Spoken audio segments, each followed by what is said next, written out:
बिहार के शिक्षा मंत्री, माफ कीजिए, ये सचमुच शिक्षा मंत्री ही हैं। उन्होंने कहा है कि रामचरितमानस ने भारत में नफरत फैलाया है। नीतीश कुमार के शिक्षा मंत्री चंद्रशेखर लालू यादव की पार्टी के मधेपुरा से विधायक हैं। उन्हें राम और रामचरितमानस से क्या बैर है, ये समझने के लिए ये रिपोर्ट देखिए।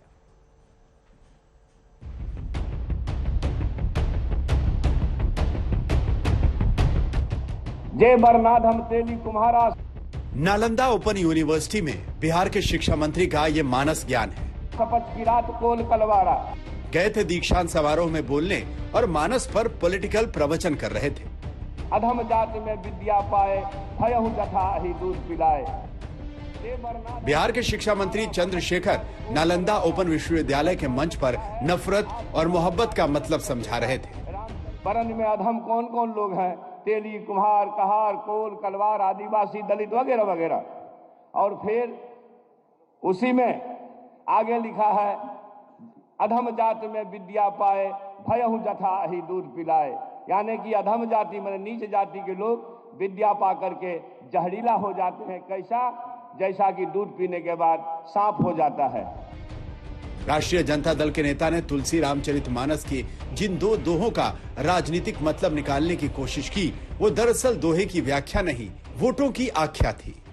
इस राज्य सरकार का एक शिक्षा मंत्री किस तरह का विवादित बयान देता है, जो वर्षों पुराना हम समझते हैं कि एक हम लोगों का धार्मिक ग्रंथ है, एक हिंदू धर्म के भावना को ठेस पहुंचाने वाला ये बयान दिया है।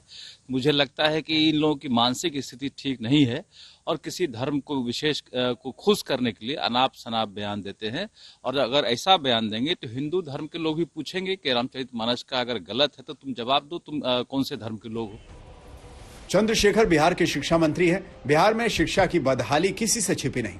और इधर मधेपुरा से चुनकर आए राष्ट्रीय जनता दल के विधायक रामचरितमानस की चौपाइयों और दोहे के साथ भी मिलावट करके मनमानी सियासत परोस रहे हैं। जरा गौर से सुनिए। जे बरनाधम तेली कुम्हारा, शपथ की रात कोल कलवारा। अधम जात में विद्या पाए, भयहु जथा ही दूध पिलाए।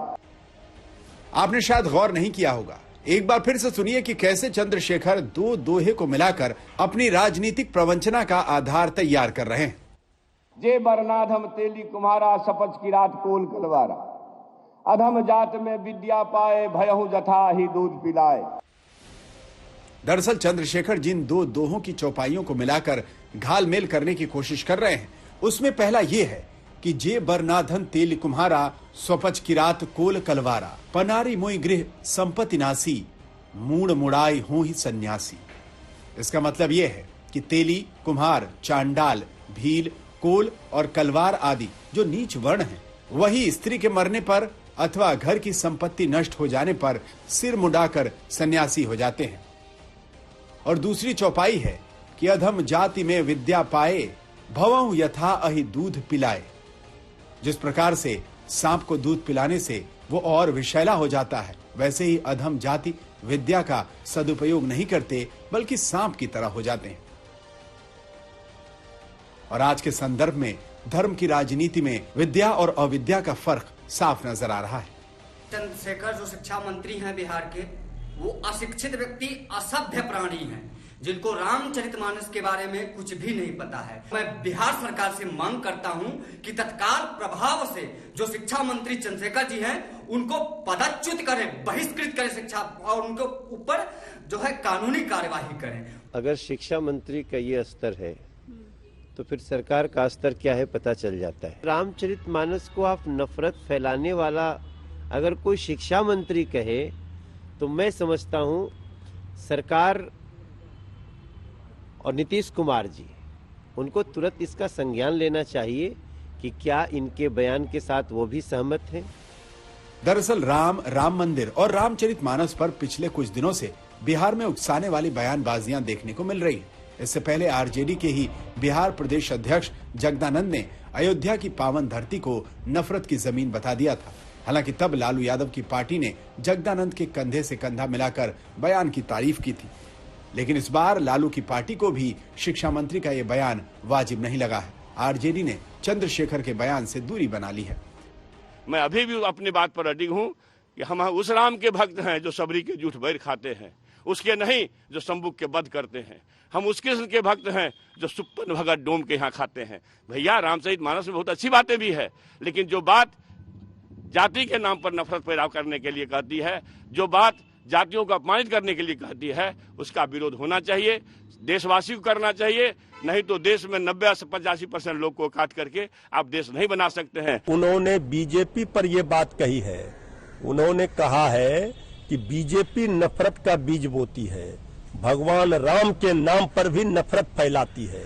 इसलिए उनके कहने का तात्पर्य यह है, इसे गलत व्याख्या न किया जाए। अगर बिहार के शिक्षा मंत्री चंद्रशेखर की परफॉर्मेंस और बिहार की शिक्षा की बात की जाए तो बिहार में अगर 27 लाख बच्चे पहली क्लास में दाखिला लेते हैं तो 10 साल बाद 10 लाख बच्चे पढ़ाई छोड़ देते हैं। 18 से 23 साल के 1.25 करोड़ नौजवान कॉलेजों में होने चाहिए, वहां 1 करोड़ बच्चे उच्च शिक्षा से दूर रह जाते हैं। स्कूलों के पास बिल्डिंग नहीं है, आधे स्कूलों की बाउंड्री नहीं है, स्कूलों में शौचालय नहीं है, टीचर नहीं है। जे बरनाथ हम तेली कुम्हारा, सपच की रात कोल कलवारा। और उसका एक बड़ा कारण यही है कि बिहार के मंत्री अपना काम छोड़कर मानस की मनमानी राजनीतिक व्याख्या करने में ज्यादा जोर लगाते हैं। मिल जाएगा इसी टॉपिक में, उत्तरकांड में जो ये लिखा गया। सुजीत कुमार झा, पटना, आज तक। तो ये पूरा बयान आपने सुना, ये पूरी रिपोर्ट आपने देखी, लेकिन इस पूरे मुद्दे पर अब मंत्री साहब का स्टैंड क्या है? आज तक ने एक्सक्लूसिव उनसे बातचीत की, वो अंश आपको सुनवाते हैं। हमारे साथ शिक्षा मंत्री चंद्रशेखर जी हैं। चंद्रशेखर जी, ये जो आपने बयान दिया है रामचरितमानस के उत्तरकांड को लेकर, आप उस पर अभी भी कायम हैं? उत्तरकांड पर भी, सुंदरकांड पर भी, अरण्यकांड के भी कुछ अंश हैं। तो मेरा ये कहना है कि उसी सुंदरकांड में लिखा हुआ है, ढोल गंवार शूद्र पशु नारी, सकल तारना के अधिकारी। अब बताइए, ढोल पीटने लायक है, तारने लायक है, गंवार तारने लायक है, शूद्र तारने लायक है, संपूर्ण नारी जाति को उसमें तारने का विषय बताया गया है, और फिर पशु को भी बताया गया है। अब बताइए, पशु के बारे में आज अद्यतन क्या है कि पशु जो दुधारू होती है उसका ना सुनने पर ज्यादा दूध देती है, तो तारने पर देगी। तो मेरा यह कहना है कि संपूर्ण नारी जाति को और वधी समाज को जिस ग्रंथ के जिस अंश में अपमानित किया गया है उसके खिलाफ मैं खड़ा हूं। लेकिन देखिए, विद्वान जो है अपने उस ग्रंथ, इतना बड़ा ग्रंथ है, उसको अपनी अपनी तरह से व्याख्या करते हैं। इसको आप पॉजिटिव वे में भी व्याख्या किया जा सकता है, अगर देखा जाए तो। नो मैं इसको क्या व्याख्या करूं? अधम जात में विद्या पाए, हो ही जथा अहि दूध पियाए। मतलब क्या हुआ? अधम जाति के लोग विद्या पाकर के जहरीला हो जाएंगे। अधम जाति के लोग कौन है, जरा आप ही बता दीजिए। अधम मतलब होता है नीच भाईजान। विद्या पाकर के जहरीला हो जाएंगे, जैसे कि दूध पीने के बाद सांप जहरीला होता है। मैंने वंचित समाज के लोग शिक्षा ग्रहण करके जहरीले हो जाएंगे सांप के तरह, दूध पिए सांप के तरह। तो लालू यादव जी लॉ ग्रेजुएट हुए तो जेल में सड़ रहे हैं, क्यों? जरा उसको तो ध्यान में रख लीजिए। इसलिए कि भाई उन्होंने कहा, चूहा पकड़ने वालों, सुअर चराने वालों, घोंघा सितवा डोका चुनने वालों, तारी चुआने वालों, मछली पकड़ने वालों, पढ़ना लिखना सीखो। उन्होंने अपने बयान में कहा है कि अगर मकड़ी के जाल को समझना है तो पढ़ना पड़ेगा। बाबा साहब अम्बेडकर ने पढ़ने की बात की, उस संविधान को लोग जला रहे हैं, जिस संविधान को हम नमन कर रहे हैं। अब इस देश के लोग उसको मान रहे हैं, उसमें कुछ विचार ऐसे हैं जो संविधान को पार्लियामेंट के गलियारों में जलाया जाता है, रौंदा जाता है। तो ये संविधान को जलाने वाले लोग को हमारे बयान पर आपत्ति हो सकती है, मेरे ऊपर कोई फर्क पड़ने वाला नहीं है।